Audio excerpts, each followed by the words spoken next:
नमस्कार, आप देख रहे हैं बीएनडी न्यूज। मैं हूं अभिषेक दुबे। बेतिया लोकसभा सीट से एक शख्स चुनाव लड़ रहे हैं। नाम है मनीष कश्यप और मनीष कश्यप राजनेता बनने चले हैं। अभी तक पत्रकार बन नहीं पाए, राजनेता बन गए हैं। आज सुबह जब लाइव आते हैं राहुल मिश्रा जी, तो उस पर नाम नहीं लेते हैं, लेकिन टारगेट कहीं और होता है, क्योंकि उनके कभी दोस्त हुआ करते थे। कुछ भेदभाव और उनके साथ ये भी रहा है कि दोस्ती ठीक से चली नहीं है। नागेश सम्राट हो, चंदन उपाध्याय हो, या विशाल मिश्रा हो, या राहुल मिश्रा हो, किसी से दोस्ती नहीं चली है। इसी पर बात रखेंगे। सबसे पहले आपका स्वागत है राहुल मिश्रा जी। सबसे पहले बीएनडी न्यूज देखने वाले तमाम श्रोताओं को मेरा नमस्कार है, प्रणाम है। बीजेपी के नेता हैं आप, बीजेपी के नेतृत्व करते हैं, बीजेपी के सेवक हैं, लेकिन बीजेपी के खिलाफ एक शख्स लड़ने के लिए बेतिया चुनाव लड़ने के लिए तैयार हो गए। क्या इसको कैसे देख रहे हैं? सबसे पहले तो मैं बता दूं कि जिनका आप नाम ले रहे हैं उनका वीडियो अगर मतलब एज अ कॉमेडी के रोल में हम लोग देखते हैं, मन लगता है। जब मन उदास हो जाता है तो वीडियो देख लेते हैं, तो इंटरटेनमेंट हो जाता है। तो कहीं ना कहीं अभी उनको और तैयारी करने की आवश्यकता है। और संजय जायसवाल जी हमारे प्रत्याशी हैं बेतिया से, और मजबूत प्रत्याशी हैं, और वो बेतिया का जन सेवा करते आ रहे हैं अभी तक। और लड़ाई तो कहीं है ही नहीं है। संजय जायसवाल जी तो 12 बजे दिन में जीत जाएंगे, तो इस पे बोलना ही बेकार है। अच्छा, एक सवाल रहेगा। मनीष कश्यप दूध से नहवाया जा रहा है, कहा जा रहा है, वो दूध था, पानी था, क्या था? इसके विषय में हम कुछ टीका टिप्पणी नहीं कर पाएंगे, इसलिए कि देखिए वो क्षेत्र भ्रमण के दौरान अब किसने दूध खरीदा, किसने पैसा दिया, किसने क्या किया, उस पर कटाक्ष करने का कोई मतलब ही नहीं बनता है। कटाक्ष कर रहे हैं? कटाक्ष हम नहीं कर रहे हैं। कटाक्ष करने का मेरा कोई मतलब ही नहीं बनता है। वो पानी था, दूध था, क्या था क्या नहीं था, वो मैं ना देखने गया था ना मैं जांच करने गया था, तो उससे कोई मतलब ही नहीं है। हमारे प्रत्याशी हैं वहाँ से संजय जायसवाल जी, हम दिल से समर्थन है हम सभी लोगों का। हम एक सिपाही हैं पार्टी के, तो हमारा कर्तव्य बनता है कि हम संजय जायसवाल जी को सपोर्ट करें और मोदी जी के हाथों को मजबूत करने का काम करें, क्योंकि हम लोगों का लक्ष्य है इस बार के 400 पार। वो घूम घूम के कह रहे हैं मनीष कश्यप कि हम संजय जायसवाल को इस बार हराएंगे। लग रहा है कि संजय जायसवाल को हरा देंगे? अरे देखिए, सबसे बड़ा चीज़ मैं बता दूं आपको कि खाना खाना कब कब ज़्यादा खा लिया जाता है ना, तो अनपच हो जाता है। तो कहने वाले क्या कहेंगे, देखिए चुनाव है, चुनाव में तमाम सारे लोग जो हैं अपने आप को कोई भी बुरा नहीं बोलेगा, तमाम सारी बातें बोलेंगे, टीका टिप्पणी करेंगे, कटाक्ष करेंगे। उस पर ध्यान नहीं देना है हम लोग को। बस हमारा जो एम्बिशन है, जैसे हमारे बिहार को आगे लेके जाना है, प्रधानमंत्री जी के का जो सपना है कि हम लोग विश्व गुरु बने, इस सपने को साकार करना है। इस सपने को साकार करने के लिए हम तमाम देशवासियों को एक होना पड़ेगा, तमाम देशवासियों को एकजुट होकर के इसमें हिस्सा लेना होगा, तभी हम आने वाले कल में विश्व गुरु बने पाएंगे। जहां हम बैठे हैं ये मोतिहारी लोकसभा सीट है, जहां से राधा मोहन सिंह एनडीए के उम्मीदवार घोषणा हो गया। महागठबंधन कहाँ है?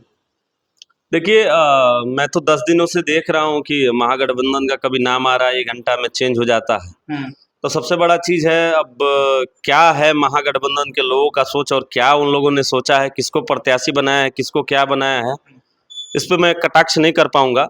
लेकिन हाँ, इतना जरूर तय है कि यहाँ से हमारे जो प्रत्याशी हैं राधा मोहन सिंह जी, वो किसी पहचान के मोहताज नहीं है, और हमें लगता है कि उनको भीष्म पितामह कहा जाता है राजनीति के, और उन्होंने इतना सारा विकास का कार्य किया है, और उम्मीद करता हूँ कि आगे भी कार्य करते रहेंगे। और पूर्ण विश्वास है कि इस बार वो इतना वोटों से जीतेंगे जितना कि अभी तक उतना वोटों से नहीं जीते थे। इस बार 3 लाख प्लस वोटों, एक्स्ट्रा वोटों से जीतेंगे। 3 लाख प्लस की बात करें, 6 लाख हो जाएगा?